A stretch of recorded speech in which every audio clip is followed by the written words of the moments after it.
Really before that, even I tried to shop for solar from a couple of companies.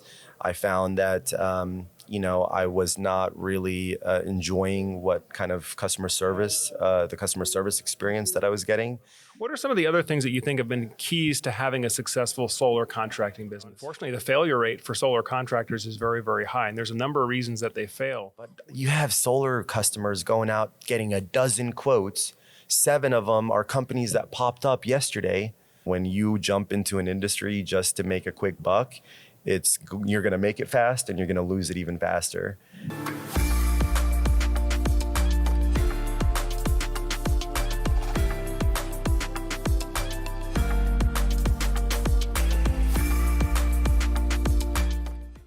So, hey everyone, welcome back to the Solar Surge podcast. I'm really excited today. We are joined by special guest Mohammed Abdalla, CEO of Good Faith Energy in Dallas, Texas. And I'm really excited to talk more to Mo about his business. He's got one of the most successful solar installation companies in Texas. And Mo, how long have you been doing this? Hey, Joe, thanks for having me on. It's great to be here. Good to see you again. I feel like this is a rendezvous. We just did this a couple of months ago, but I've been in the solar industry since 2014 when I launched Good Faith Energy. I would say operationally, we've really only been around since 2016. Was one of my first couple of sales got installed. But yeah, it's been a roller coaster, as you can imagine. A lot of fun, a lot of scary moments, a lot of fun moments, but that's what's made it such a worthwhile journey. Absolutely. Well, they call it the solar coaster, right? It's never a dull moment. So for those that don't know you, though, can you give us a little bit of your background? Like what first, inspired you? Why did you want to get into the solar industry? Sure, Joe. I started my career in the oil and gas industry coming out of college. I was an oil and gas landman. I was running around leasing land and mineral owners from land and mineral owners. I was really unsatisfied with my career a couple of years in, decided to pivot, and my first journey was really on a train in Germany where I saw solar panels everywhere. And that's really what opened my eyes into what my friend Nico Johnson likes to call idea arbitrage, right? You see an idea while you're traveling, while you're out and about, and you decide, man, that's a great idea. Why are they not doing this more back home? So I really came back inspired, thinking about how solar was really one of the only businesses out there that you could truly provide an impact on a triple bottom line. And I absolutely love the idea of being able to do something impactful like that for the rest of my life. So I did a pilot project on my mom's house. I gathered together a little design and we installed 17 panels. So I think very similar to sort of your journey and your DIY journey. And really before that, even I tried to shop for solar from a couple of companies.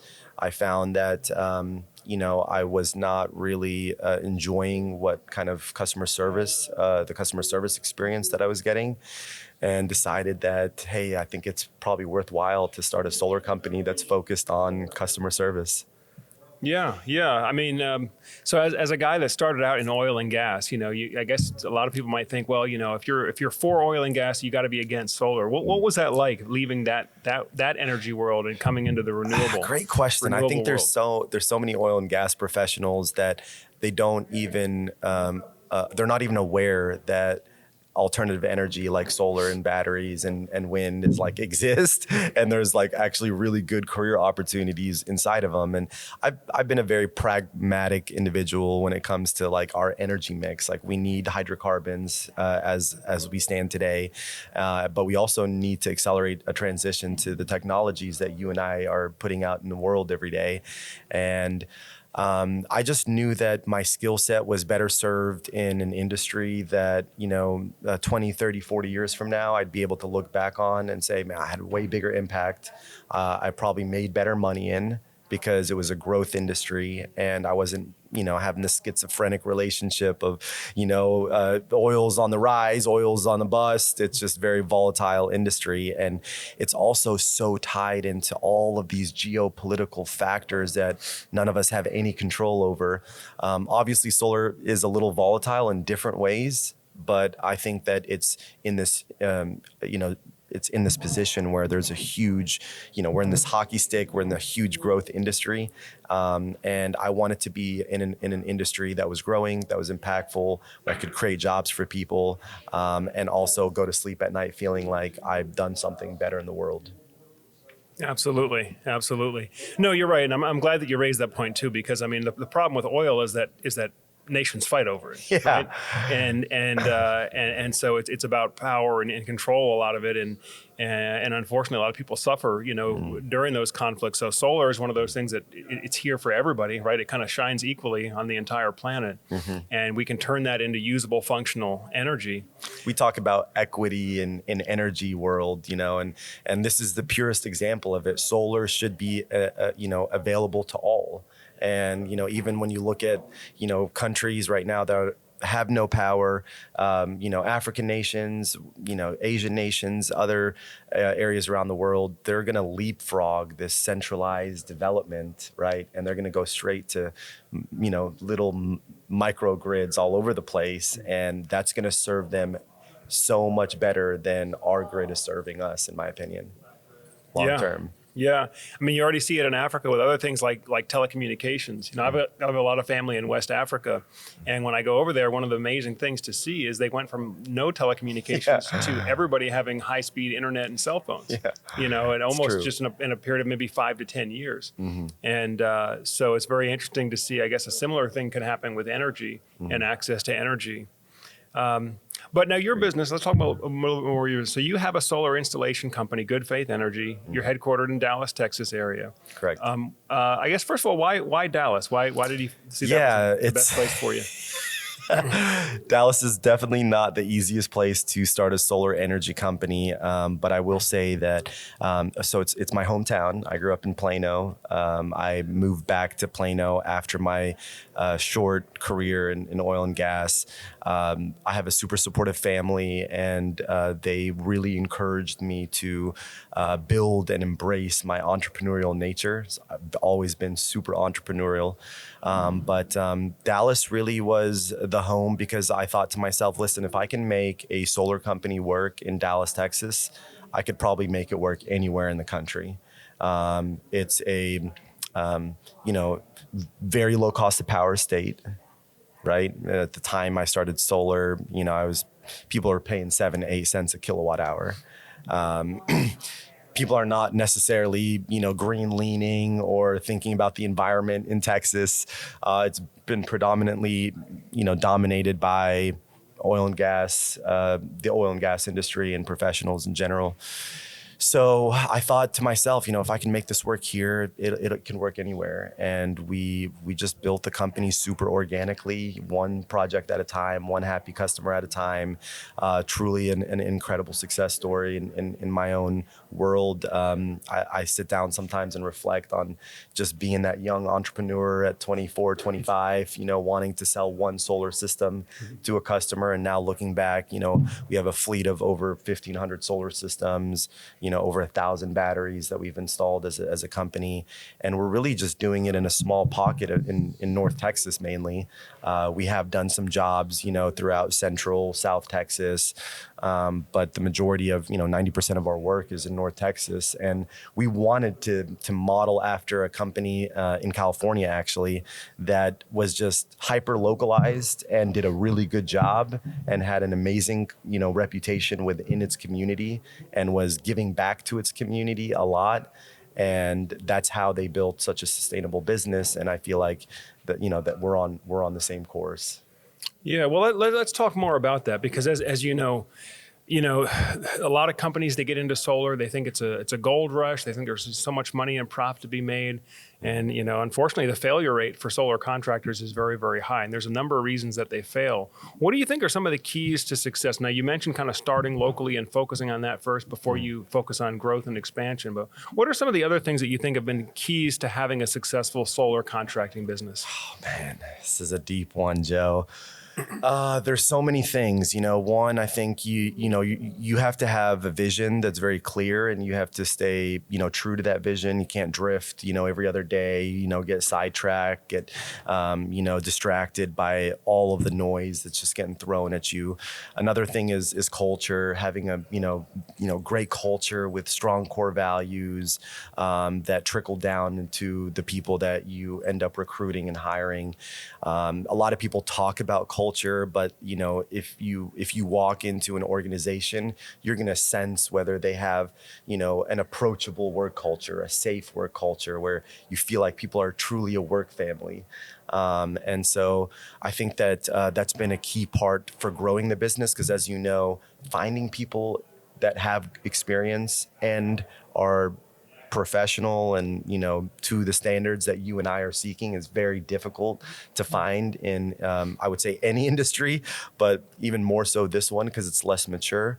And so having good people helps you become a successful organization, continuing to look for good people.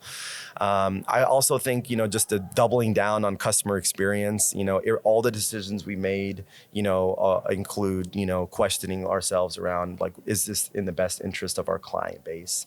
Is this in the best interest of our employees? Right. And so many business owners are, like you said, it's a gold rush. They're out there to stuff their pockets fat with as much profits as possible while providing the least amount of service they can and providing the lowest quality components to people. And that's why they don't stay in business. It's not a sustainable business model. Eventually, gambler loses all his money. You know what I mean? Eventually, drug dealer loses all his money. And this is no different. When you jump into an industry just to make a quick buck, you're going to make it fast and you're going to lose it even faster. And so people like you and I that take our time, build our business one project at a time, one review at a time, one good vendor partnership at a time, one good, strategic relationship. Eventually, it just builds and you build off that organic momentum. And then at some point you wake up and you've got, we have 300-400 5-star reviews online and accreditations nationally. And then you have, partners that are actually out there providing that social proof for you and, Teslas of the world saying GFE is awesome, and so I think that having a really strong organic growth strategy is so important versus just throwing a bunch of money at something and hoping to get rich overnight. And then next thing you know, you have a couple thousand systems that you have to service and you had never planned for it, and you don't have a warranty reserve fund, and you don't have service technicians, and then you go out of business. Right. And we laugh about it, but it happens all the time. It happens all the time. And I mean, I had some experience with this even in my own business, but you short-term thinking, short-term decision making leads to failure over the long term. Mm-hmm. And I mean, we could probably talk about a number of different areas. Also, sorry to cut you off. One other thing is, like, you have to be comfortable with getting uncomfortable to be successful, because I was always super frugal and like, can I spend money on this, can I spend money on that? And then at some point in time, my business mindset matured to where I said, if my business needs it, I'm going to double down, I'm going to invest in it. And even if I didn't think, can I afford it at that? I was just like, if the business cannot survive without it, or it can be thoroughly improved by it today, then I'm willing to take the sacrifice, the risk, and go ahead and do it. And I mean, typically it's a little bit, I would say you're a little nervous in the beginning and you're a little anxious, and then eventually it just works itself out, and I'll tell people all the time, you have to have faith. My company's name is Good Faith Energy. It's been built off of faith, like just having the faith that if we do the right things and put the right energy forward and, treat people in the right way, then the universe full circle, it's just going to continue to come back and reward us for it. Yeah, you reap what you sow. I mean, it might sound cliche. We say this, treat people well. Yeah. You reap what you sow. Try to do the right thing. I mean, this is what works though over the long term. And it sounds like your business and your personal success is evidence of that. So absolutely, Joe. It's the simple things. People are always looking for the complicated ways to why. Yeah, there's no trick. There's no trick. I mean, I talk to so many of my mentors, and I'd ask them things like, "Hey, can you tell me the secret sauce of your marketing strategy?" And they'd be like, "Referrals. Do a good job. That's my marketing strategy." I'm like, "Well, what else? What do you put money in?" Referrals. If you do a great job, then people will keep coming back to you. And like, obviously it's not that simple. You have to do some social media and pay-per-click and so, but how many installers, for example, when they're writing out their marketing plan for 2023, wrote out, what's my customer referral strategy, and actually flushed out a full strategy to like get more referrals, because that's probably where the majority of their closed deals are coming from. And we have done that. And then we actually hired a person that is responsible for rolling out that customer referral strategy. And what does he do? He just goes around and trains our customers on how to use their systems. That's right? great. And it's so simple, right? But who else is doing it? Like, Yeah, very no, few. you're right. Simple things, right? Just education. And that's a big thing, here at Solar Surge, we're just big on education. Because if you educate somebody, you empower them, then chances are they're going to want to do business or do business with you again. I remember I read a book a few years ago called The Referral Engine, how to teaching your business how to market itself. And one of the things that the author mentioned was that if you're not getting referrals now, at least a few, then there's probably something very wrong with your business, right? Absolutely. People don't want to deal with you again once they've had some experience with you. And what a shame, right? Because you spend all that money and time and effort into originating the lead and then selling it and then servicing it, and then they're not going to refer you. Like, you just lost a whole vertical, right, of a revenue stream from that person for the next, in our business, 25 years that could have been referring you. You know? Yeah. So. Yeah. Well, let's take it right from the top. So, most homeowners' experience with solar starts with the sales or the marketing process, right? Maybe they saw an ad or they saw a piece of social media and they reached out to a solar company and they talked to a solar sales professional. So what are you doing differently at Better Earth? Or maybe just tell us, how do you do things at Better Earth when that lead first comes in or that homeowner first raises their hand and says, hey, I want to talk to you about solar? How do you work that process? Yeah, great. So with Good Faith Energy, the first thing we do is we get a phone call or we get some sort of inbound lead. So we don't do any cold calling. We don't do any door knocking. It's all digital, very similar to you. Once it comes in, we have a conversation with the client. It's very much structured in order to ensure that we can help them achieve their goals. So as Mark Cuban and Zig Ziglar and everyone, sales is not about convincing, it's about helping, right? And if you have a problem, I got a solution. Let me see if I can show you how we're going to bridge that gap. So what we do once the customer we've made sure that there's a fit, we will schedule a site survey. So we're not going to start, making any crazy, designs or proposals. What we want to do is start with a drone survey where a licensed drone pilot, Part 107 pilot, goes out to your home. They fly a drone. They go into your house. They take pictures of all the nameplate ratings on your appliances. They go into your attic. They take pictures of the attic. They come back into the office. The next morning, all that information gets uploaded to one of our engineers that works for us internally. The engineer processes the Scanify, does the load calculation, makes sure that everything is, does all the due diligence around the city and fire code, electrical codes for that jurisdiction that the client's in, then presents that solution back to the account manager to present to the client. At that point, there's no more guesswork. So as you know, 99% of our industry is guessing at the sales table. Oh, I think I can fit 50 panels on your roof. Oh, I think 30 of them will go on the south and 10 on the east and 10 on the west. Oh, I think it'll generate 20,000 kilowatt hours a year. Oh, I think it'll save you these $3,000 a year, right? Well, it's all a guess because you haven't done the survey correctly, and it all starts at the survey. So you do the survey wrong, all of a sudden you sold something, then 6 weeks in, everything's changing. We can't fit panels here because the city's rejecting it. It's, panels can't be hanging over the ridge, setbacks from hips and valleys are 18 inches. It looks like you have 6 panels inside the setbacks. So we got to switch that. Oh, we are actually following 2021 code, electric code. So, everything's based on minimum ampacity and not based on minimum ampacity. It's based on a load calc. So 2 batteries can't back up the whole home.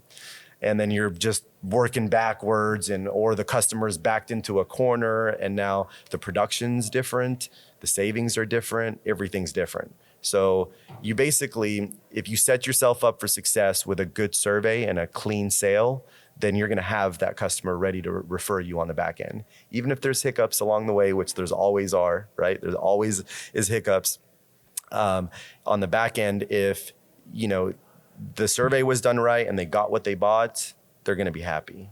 So I think that's really what differentiates us the most is we've used technology. Like we looked at other installers that are surveying up front, but they're still up there with pen and paper. It's okay, but for me, that's not safe because in Texas, we have 18 roof planes that are 10, 12 pitches, right? I don't want my guy up there for 3 hours, anchoring in. And why? Just fly the drone, right? Get your part 107 first, fly the drone, do the load calc, bring that into engineering. Engineering gets it done in 2 days. The account managers can now, there's no guesswork. And then guess what happens? Well, the customer tells them, well, Mo, how come you're telling me 40 panels is an 80% offset generating 20,000 and company XYZ is telling me 33 panels is going to do 90% offset? Or another example to say, why does the other company say they can fit 50 panels on my roof and not 40, and they're at 100% offset and you're only at 80. Well, because they didn't come out to your house. They didn't fly a drone. They didn't take 150 high resolution drone images of your roof. They can't see the obstructions from their satellite imagery. They have panels hanging over your ridge and your hips and valleys, which is going to get rejected by the city on the back end. Everything that they're doing is against code. So yeah, if you want the guaranteed price that you're getting, go for it. But you're not getting any other guarantee with your system, right? And I think that's the biggest challenge, with trying to explain a value proposition to a homeowner that doesn't value, good service. They've never been burned by a bad contractor. Maybe they're in a new home. They've never really dealt with a home, remodeling service contractor, and they just don't understand that you can do it nice or you can do it twice. Right. Right. I say this all the time, guys, this is not, if we're talking about solar and battery storage, this is not one of those deals where you want to find the cheapest guy in town. Yeah. You know what I mean? And I know that many unsophisticated buyers, that's the first thing they gravitate to is what's the cheapest price bid, right? Because solar is very competitive, right? It doesn't take very much work to get 2 or 3 or 5 different quotes. Some websites you go to, they can give you eight different companies your information. You might get all these quotes. Miserable experience, by the way. If I'm buying anything, I'm getting 3 quotes typically. Yeah. And before I call those 3 people, I know that they're vetted and they're qualified. But you have solar customers going out getting a dozen quotes. 7 of them are companies that popped up yesterday. Yeah.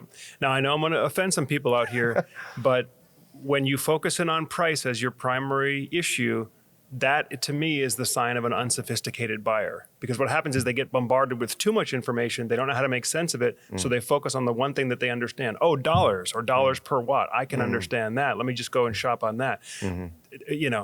The problem is at the end of the day, you're talking about a complex system. It's a building project. It's an electrical project. You need permits on both sides, building and electrical. You've got static load calculations to do, wind load ratings to do, electrical load calculations to do. You have to properly match the solar equipment with what the home's demands are, with what the electrical consumption is.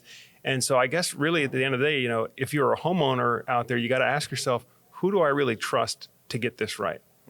Right? Who do I really trust? And oftentimes, the guy who's highest on the trust scale is not going to be the lowest on the price scale. Absolutely not. And I would almost argue that it will never be that guy. The highest trusted guy will never be the lowest price because they understand their value and they understand that they have a skill set and a knowledge base that can help the masses. You and I, we have experiences and skills and achievements and awards, but aside from that, the knowledge that we've built from doing everything from just being the ground guy, to actually installing on the roof, to engineering the system, marketing and selling it, from the very beginning, servicing it on the back end, we've done everything. And then we know what areas people take shortcuts in, what corners they cut. And then we try to explain to a homeowner. And like you said, when all they're focused on is price, they are very unsophisticated, because everything else has become it's too much information for them to panel, temperature coefficient, degradation rate, inverter, what's the clipping, what's the, so Right. it's just, maybe at some point, let me just figure out how I can get this thing done for the cheapest price. And that's where a lot of people go wrong, and they end up with extremely bad experiences with solar. Yep.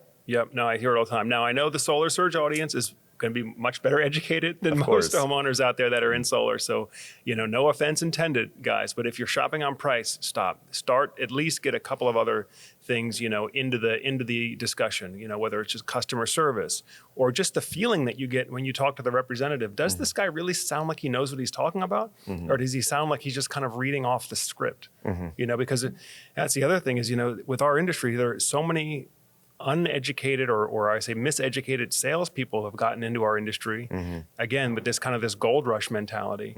And many of them don't really understand the product or the service that they're offering. They're just kind of, doing what the sales manager told them, saying what the sales manager told them to say. But if you really press them on it, it's like they don't really understand what they're offering. No, it's a script. I use this joke all the time at the table, and I tell my customers, what's the difference between a solar salesman and a used car salesman?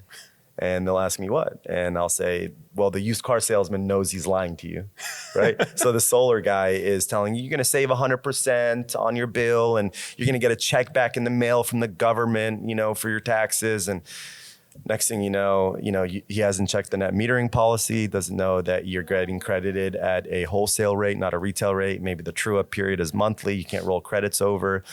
Maybe you're living on Social Security, or you just have such low income that you don't qualify for the federal tax credit. There's so many areas that you can go wrong. I blast out emails to people saying, hey, I want to set up a time to talk about net metering. Guess what? A lot of those conversations turn into sales calls, right? But if I can just re-engage someone with a talking point that has a lot of confusion around, and then break it down to them in a super simple way, like, oh, I understand what net metering is now and how it impacts me, and what plan I should probably go with if I do end up going solar, and how maybe not having a battery, what kind of implications there are for not having a battery, both if the power goes out and the rate design changes, right?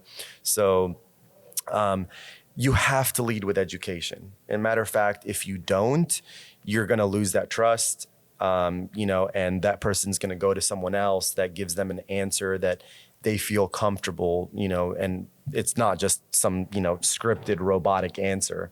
So I think that, people like you and I leading with education, explaining to people the important nuances that are kind of hard to understand in solar, that's what we need more of in this industry. And I also think eventually the industry will become more regulated, because right now there's just too many people getting away with what I would call, crimes. Yeah. Well, in some cases, literally crimes. I was just meeting with a representative this morning from Solar Insure. And so what they do is they sell like a secondary warranty on the solar. So in case the installer goes out of business, they kind of come in and back up the system. And what he was telling me was that, there are people out there selling his product. Basically, they're printing up fake certificates, fake warranty certificates, and then selling that with their solar system without ever registering the warranty with the company. Yikes. And that's just a small example of the kind of scams and different things. So it's unfortunate, and a lot of people do probably associate, well, solar salespeople, though, they're scammers. They're just ripping you off and all this. And unfortunately, there's some good reasons why, the industry has that reputation. But one of the things that I'm observing is that the economic conditions and the financial justification around purchasing a solar system is getting much, much more difficult, right? You've got interest rates that are rising now. Credit defaults are up, so there less borrowers are going to be able, or marginal borrowers are maybe not going to be able to qualify for the same loan programs that we had just a year ago. And so I think one thing that the audience would really benefit from hearing is, you mentioned earlier, when you got started in solar, Texas had super cheap power, right? 8 cents kilowatt hour, 10 cents kilowatt hour.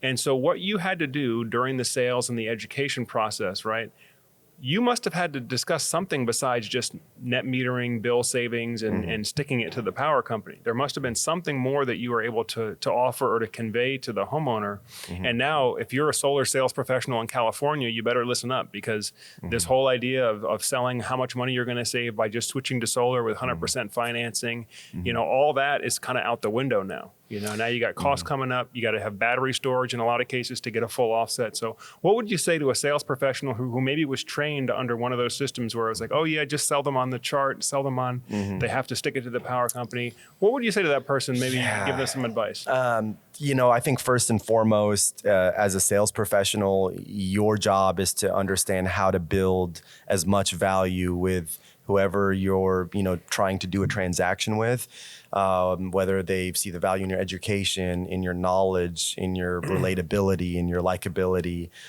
in the company that you're working for, and the warranties that you offer, and the services that you have, and the products that you can give. You have to build as much value as possible with that homeowner so that they, want to proceed with any form of transaction. Well, it's not just about building value. It's also about making sure that whatever solution or whatever your offer is, it's actually solving a real need, a real problem for them. And if you're someone in, a solar sales rep in California, selling someone a solar system now is not necessarily solving a problem of high electric bills, because you and I both know that, with this traditional bell curve of solar, you're going to be generating a lot of power in the middle of the day and usually sending that power back to the grid.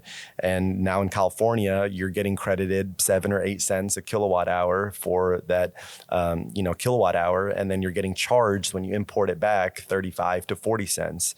And there's this, energy arbitrage opportunity where you have to install a battery system and cycle that battery as much as possible in order to now maximize the value of that electron. And the battery has historically served the purpose of peace of mind and energy independence and, comfort and security. Now it's providing a level of savings that, allows you to capture back 75% of the value of that electron that would have been lost if it went to the grid. So I think number one, the value prop in Texas, at least, I can't speak nationwide, is this idea of ownership. You can continue to invest in the grid if you want, but Mr. Homeowner, you and I both know the grid is aging and it's getting less reliable, and they're taxing us on it every year. You're paying more and more for it. So yeah, if you want, you can keep continuing to invest in the grid, no big deal. But what I'm suggesting is that you go ahead and invest in your home, because you're going to spend that money regardless. Why not invest it in your own home versus in the grid that's failing and getting less and less reliable and getting more and more costly to maintain? And for any, I would say educated homeowner and sophisticated homeowner that is looking at the macro economy, the micro level economics, and looking, wow, utility rates based on the consumer price index went up 5 to 15%, across the board, nationally. There's no question that solar makes sense and battery makes sense on so many different levels, starting with gaining ownership. Let's get some ownership. Instead of investing that in the grid, let's gain some equity in this, right? That's essentially what you're gaining. Number two, let's lock in our rate. I know that if I do this now, I've locked in 20,000 kilowatt hours or 15,000 kilowatt hours a year at this price, right? It's never going to go up for at least the next 25 years or when I move. Even after 25 years, it's going to keep, pumping out power.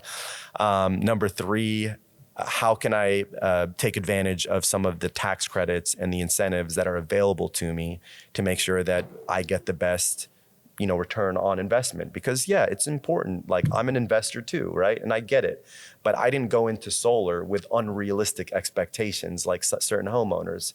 They look at it and at the end they're like, you know what? I'll just put my money over here. It's going to make me 12%. Why would I ever put it here? It's like, bro, because it's called diversification, right? And just like you're a good investor, you're going to put some money maybe in an annuity fund, maybe a little bit in your savings, maybe a little bit into stocks and bonds, a little bit into mutual funds. When you put solar money into your solar system, you're getting a steady 6 to 8% return on your money, your IRR, year over year. And that number usually only goes up because utility rates are going to inflate higher than the cost of it's just gonna inflate higher or go faster. So it just doesn't make sense when people start saying things like, well, solar doesn't make sense, the payback's too long. No, if you understood that it's a 6 to 8% return on your money, it's a low risk long-term investment, why not? It's another diversification. It's going to be the quietest tenant that ever sat on your roof. Never going to bark, never going to ask for you to come fix it, maybe once every 10 years, but yeah, no, it makes sense. I mean, it makes a lot of sense. And a lot, one analogy that sometimes I hear is, renting a house versus buying a house, right? Mm-hmm. Most people see the value in buying a house, even though that requires you to take out a mortgage, even though the house might need some maintenance over the time. Even though the mortgage may cost more than the rent in the first year or two. Right. But you're gaining equity. You're gaining equity, you're gaining control. And I think overall it just puts you in a better situation. And I look at that as what solar with storage does for your energy situation is you have the means of providing for your own needs, right? And now you're not so dependent and so needy on the power company that you're just willing to take whatever they give you, right? Because you have no fallback position, right? It's just whatever they give you, that's what you take, or they shut the lights off. Correct. And so, having solar and storage, in my view, gives you some more dignity and some more self-sufficiency over that which is a big part of your life, which is your energy, your energy needs. So, Joe, in Texas, the Public Utilities Commission, they just, agreed to pass legislation, what they call a performance credit mechanism. Basically, it's a mechanism to incentivize generation companies, generators to invest in emergency, fossil fuel generation assets. And it's so ridiculous. I mean, it wasn't built on any data, any analysis. It was just like in a subjective kind of lobbyist style approach of like, oh, the Winter Storm Uri was all because of failing solar and wind assets. So let's put in some money so that fossil fuel generation assets can be ready to assist. So they're predicting that this incentive, this mechanism, will cost retail energy providers in Texas $6 billion a year. And who's going to pay for that, Joe? The ratepayers, they always do. They always do, right? So guess what, Mr. Homeowner? You can continue to invest in this grid with fossil fuel assets that sit underground, maybe turn on once a year, and then that guy gets rich and you pay for it. Or you can get your own solar and battery system and be in full control of your future. What sounds better for you? And for me, I haven't tried to hard sell or convince someone that's not convinced to go solar. It's like, listen, I'm here to educate you. I'm here to present to you the facts, right? I'm not here to tell you this is the best investment in the world, right? I'm here to tell you it's probably a better investment than the Lamborghini sitting in your driveway or the $30,000 chandelier sitting in your living room, right? Because those things will never pay for themselves. But this actually will. But people have gotten so programmed and wired to think, solar panels, what's the ROI? Well, come on, guys, there is an ROI. First of all, plus look at all of the other benefits that it provides, aside even from the environmental ones, right? Just look at how much you're gaining equity in new asset. You're getting this tax credit. You're getting an appraised report that tells you what the value of your system is if you ever sell it on the back end, that we provide that for customers. You're locking in this rate for the next 25 years. You're never worried about oh, by the way, it's going up, 17 cents next year, right? Your next renewal. Oh, it's 21 now. Mm-hmm. Come on, guys. Yeah, Stop fooling yourselves. You have no control. You think cost of power is going to go down? What world do you live in, Mm-hmm. So Mo, you touched on a couple of things that I want to ask you some more about, because I think you've got some unique experience here too. And you talked about, sort of your high-end homeowner. They might have a very expensive car, expensive, fixings in their homes and things. And so, again, guys, if you're a solar sales professional out there and you're used to just selling solar on the savings, maybe to a low to medium income buyer that you're using kind of these high pressure tactics to get them to sign up, I think that's going away. I think that's going away. I agree. But Mo, you do a lot of, I guess what I would call high end projects, right? I mean, you're doing a lot of Tesla roof installs as well, right? Which I know the price tag on that is significantly higher than just traditional solar panels. So tell me about, what is the sales experience like for a higher end product or a higher ticket price product like the Tesla solar roof? Yeah, that's a great question. So there's a couple things that I'll start out with, because we've put out a lot of solar roof content out there, and a lot of people open up with like, oh my God, why would you ever invest in this? It's never going to pay for itself. Okay. So first of all, solar roof should initially be viewed as a roofing system and then a solar system. So how much, how many years did it take for your asphalt shingle roof to pay itself off? Right? Never, right? It just sits there. So the idea is, a lot of times these people that are buying a solar roof, they need a roof, right? So they're making a decision. They have this critical juncture where, what do we choose? Do we go with just a traditional asphalt shingle roof like most of the homes in Texas? Do we go with maybe a luxury style roof like clay tile, Spanish tile, concrete tile? Or do we go with a solar roof or something of the likes? And what we find is most folks are not willing to invest in something that costs more than 10% of their home value. Okay.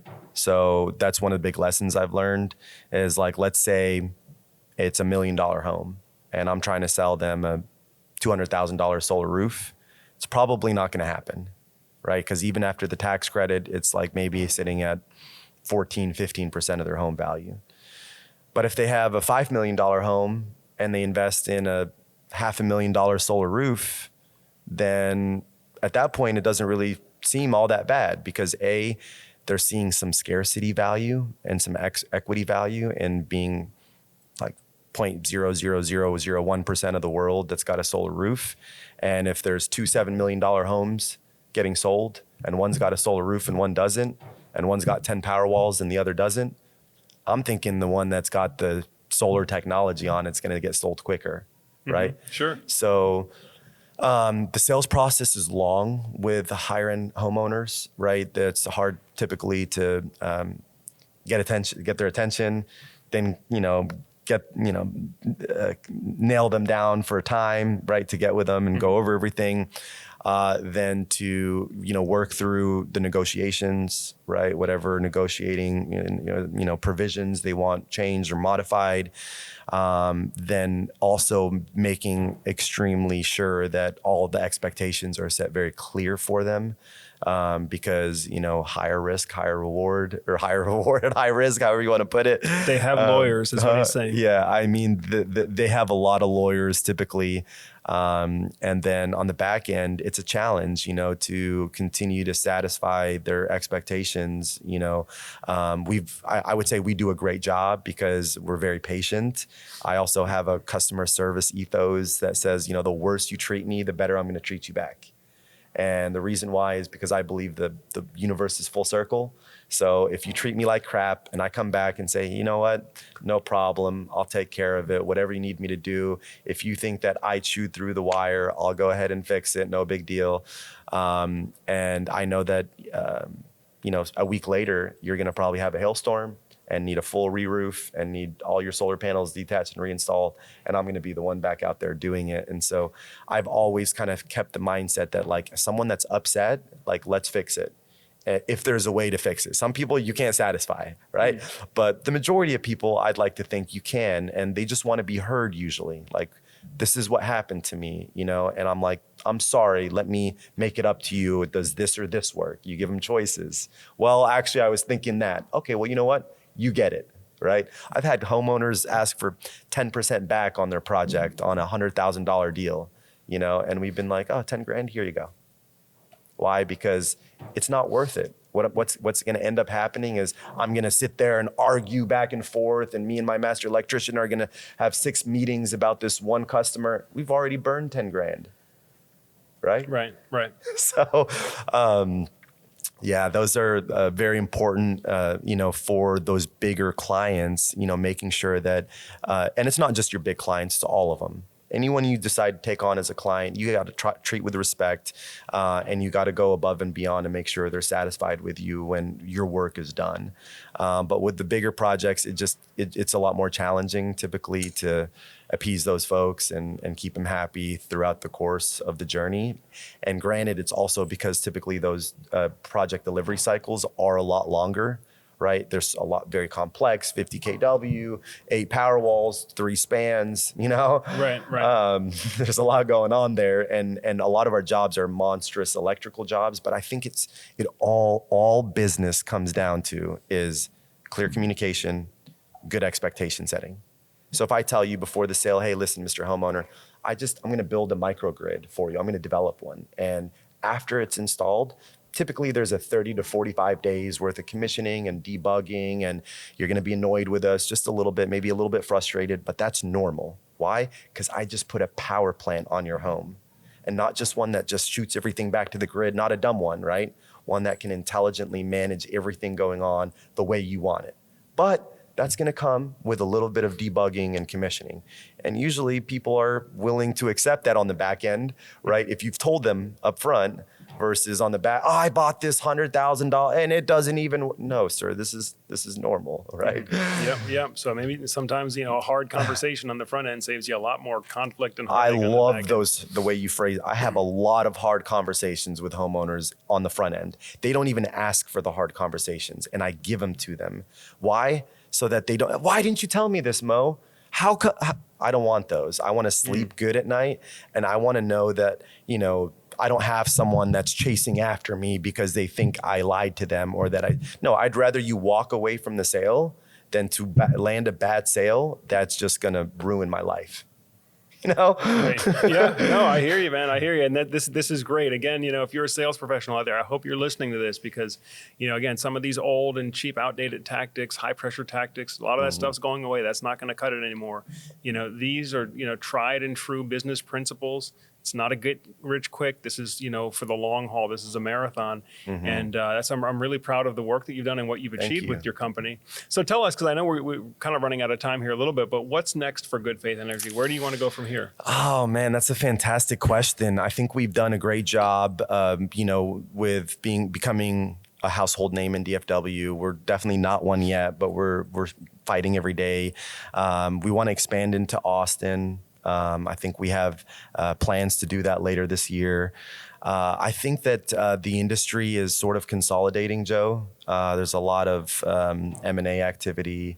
There's a lot of, I think, just it's going to be interesting how the landscape shapes out in the next, I would say, 5 years, because you have your national players like Sunrun and Tesla and Sunnovas, and then I think you have a lot of the kind of mid-size regional players and some of the kind of smaller middle markets businesses, I would say, like mine.